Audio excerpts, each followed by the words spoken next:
This is No BS Job Search Advice Radio, episode 1635. I'm your host, Jeff Altman, the Big Game Hunter, and welcome. It's Sunday, and I was out yesterday on a walk for world peace on a brisk day with a whole bunch of people in Asheville, North Carolina. It was lovely walking and helping to raise money. Lovely day, and I'm back today with more advice that's going to be designed to help you. And this one basically answers the question of, I'm happy in my current job, but should I still interview for something else? Hope you find this helpful. Hope you give it a great review. And it's Sunday. Let's just get going, okay? And I received a question for someone that I thought was very useful.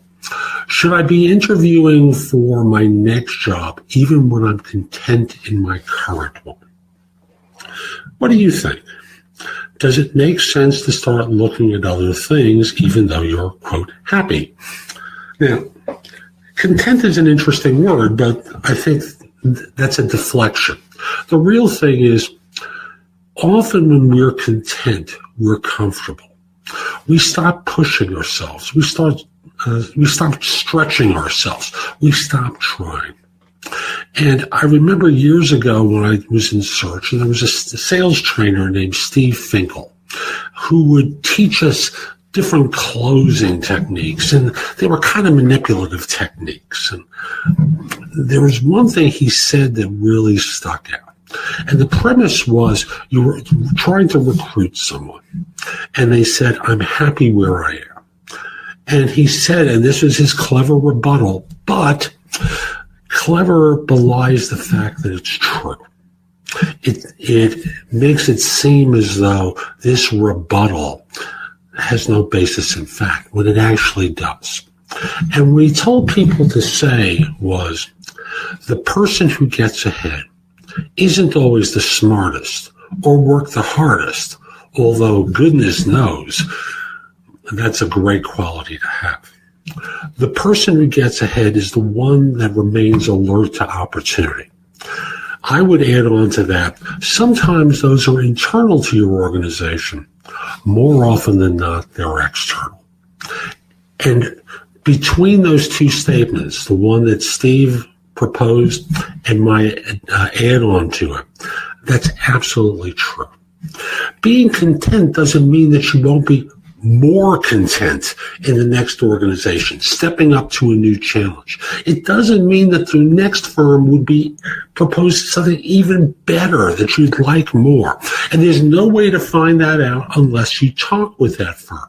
Now, you don't have to go hat in hand like a supplicant begging for more, as the job hunter who's active might.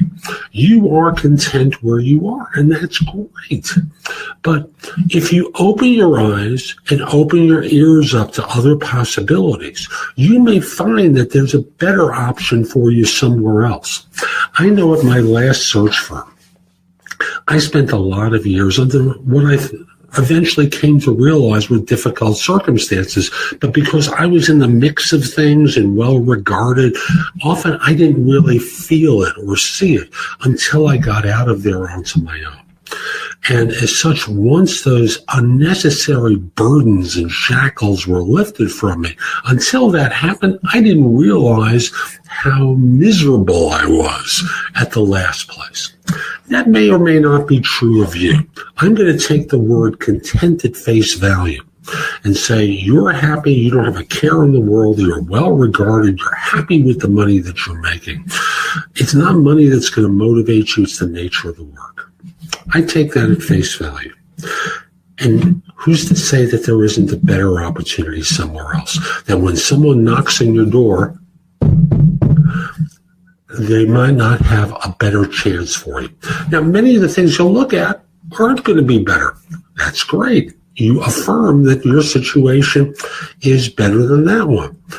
And I'm certainly not saying do this every day, but when there's something that piques your interest, something that makes you go, even for a moment, listen to that siren song, pay attention to it, and notice how your emotional response is true.